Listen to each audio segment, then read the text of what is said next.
Olá, sexto ano, tudo bem com vocês? Sejam todos bem-vindos à nossa aula.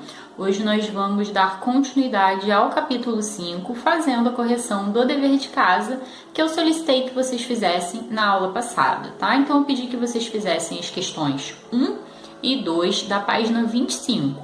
Vamos abrir a nossa apostila então na página 25? Bem, a página 25, né? Traz para a gente exercícios sobre o emprego dos artigos definidos e indefinidos, que foi o conteúdo da aula passada, né? Então, nós vimos que os artigos definidos são usados para seres específicos, né? Enquanto os artigos indefinidos são usados para nomear, né? São usados, na verdade, na frente, né, de substantivos que se referem a seres mais gerais, que não são específicos, tá? Bem, na questão 1, a gente tem o seguinte comando: classifica as orações de acordo com o código representado. Então, a gente tem artigo definido A, artigo indefinido B.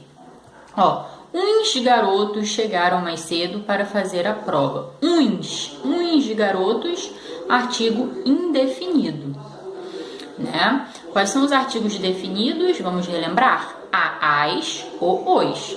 E quais são os artigos indefinidos? Uma, uns, umas. Tá? Então aqui uns, indefinido. Então a gente vai marcar B. Na letra B, o bem nunca perderá para o mal. Olha só, o bem, o mal. A gente tem artigo definido, letra A. Na letra C, preciso de uma explicação para resolver a questão. A gente tem tanto artigo indefinido, uma, né, como artigo definido, a questão, tá? E aqui a gente percebe o que? Essa diferença de emprego, né? Preciso de uma explicação. Ele está falando de uma explicação específica? Não, uma explicação qualquer, a explicação que a pessoa puder dar, né? Então, preciso de uma explicação para resolver a questão. É uma questão específica que está gerando dúvida ali. Chegaram os envelopes. Olha só, os envelopes. Então, artigo definido. Nesta loja vendem-se uns produtos caros. Uns, artigo indefinido. Bom, então fechamos aqui a correção da questão 1. Vamos para a questão 2. A questão 2 diz assim, explique a diferença de sentido existente entre as frases no que se refere ao artigo que acompanha o substantivo. Então, na letra A, nós temos um artigo definido. A, acompanhei a menina até o final da aula. Já na letra B, nós temos um artigo indefinido em destaque, né? Acompanhei umas meninas até o final da aula, tá? Então, qual é a diferença aqui, né, entre o emprego do artigo definido e do artigo indefinido? Acompanhei a menina, é uma menina específica, já conhecida, né? Essa frase seria dita no seguinte contexto, se estivesse falando assim, então, gente, não tem a Gabi do 7º ano? Então, ela passou mal e eu acompanhei a menina até o final da aula. Olha só, a menina, a gente está falando de quem? Da Gabi, né? Aquela menina conhecida lá do 7º ano. Agora, olha a diferença. Então, gente, eu estava dando aula no 7º ano e então uma menina passou mal, né? E foi acompanhada até o final da aula. Uma menina qualquer, vocês não sabem quem é e eu também não quis dizer quem era, ok? Então, essa é a diferença entre o artigo definido e o artigo indefinido. O artigo definido a gente usa para, né, pessoas, coisas específicas. Já o indefinido, não. Indefinido é usado para, né, alguém, algo, né, que não está especificado, ok? Bem, dito isso, podemos avançar aqui no conteúdo do capítulo 5. Então, vou pedir que vocês abram agora, né, que vocês passem a apostila de vocês aqui para a página 26, tá? E a gente vai avançar no conteúdo gramatical, né? Aqui nós temos na página 26 a divisão silábica. Provavelmente vocês já estudaram esse conteúdo, tá?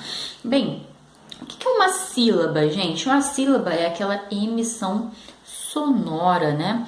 É aquela emissão sonora que a gente faz assim juntinho, né? A gente junta alguns sons e forma sílabas. Por exemplo, numa palavra como panela.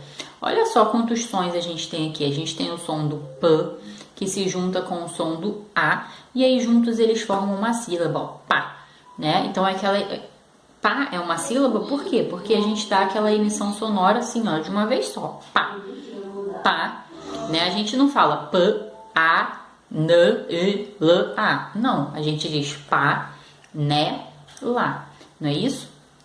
E aí, então, em panela a gente tem a primeira sílaba, né, o pá, a segunda sílaba, né, e a terceira sílaba, lá.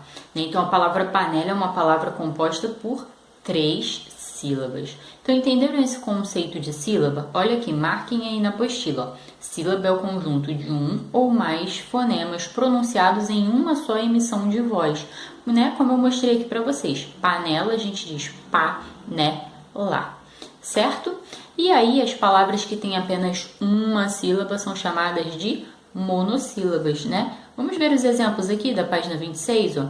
A gente tem lá, meu, mãe. Palavras que têm apenas uma sílaba. E as palavras de sílabas? Tem 2 sílabas, né? Ó, café, aqui, 2 sílabas. Mesa, 2 sílabas. As trissílabas são aquelas que têm 3 sílabas. Então, a gente tem aqui cinema, cidade, atleta, 3 sílabas. E as polissílabas têm 4 sílabas ou mais, tá? A gente pode ter mais, a palavra polissílaba pode ter mais de 4 sílabas. Então, a gente tem aqui a avenida, literatura, habilidade. Olha só, literatura, 5 sílabas. A gente chama de polissílaba, tá bom? Bem, vamos finalizar a nossa videoaula por aqui então. Ao final do vídeo vocês encontram a descrição da atividade devolutiva e o dever de casa da semana, tá bem? Beijinho e até a próxima. Tchau!